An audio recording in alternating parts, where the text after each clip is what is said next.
হ্যাঁ, উনি তো করেন। গতকাল পুলওয়ামা না করে তিনি গতকাল ভ্যালেন্টাইন ডে করেছেন। এই মুখ্যমন্ত্রী সবসময় এসআইআর, ভোটার তালিকা, বাংলাদেশি মুসলিম অনুপ্রবেশকারীদের, রোহিঙ্গাদের কি করে রক্ষা করবে, এই সব মাথায় চক্কর কাটছে। আপনি ভাবতে পারেন আজ সকাল থেকে বেকার যুবকদেরকে দাঁড় করিয়ে দিয়েছে লাইনে বেকার ভাতার ফর্মের জন্য। এটা অনলাইনে করা যেত না? একদম আপনি বলুন, এটা পাবেও না।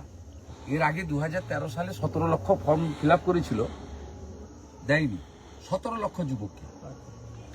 এটা ভোটের আগে এসব করছি, সবাই জানে, পাবে না কেউ। তুই অনলাইনে করে দিতে পারতিস। আপনি বলুন তো, সোনাচূড়ার একটা যুবক, সে নন্দীগ্রাম বিডিও অফিসে আসতে গেলে 100 টাকা খরচ আছে তার, ট্রেকারে 30-60 টাকা খরচ আছে, টোটোতে গেলে 50-100 টাকা খরচ আছে।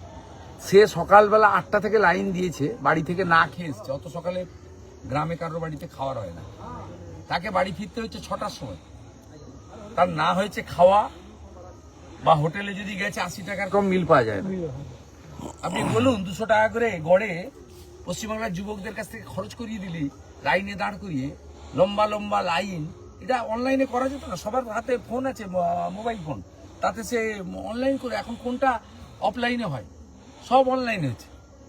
এই মুখ্যমন্ত্রীর টেন্ডেন্সিটা হচ্ছে যেভাবেই হোক মিথ্যাচার করো, ক্ষমতা দখল করো। ইনিই বলেছিলেন 2021-এ ভালো পায়ে প্লাস্টার জড়িয়ে ডবল চাকরি দেবো।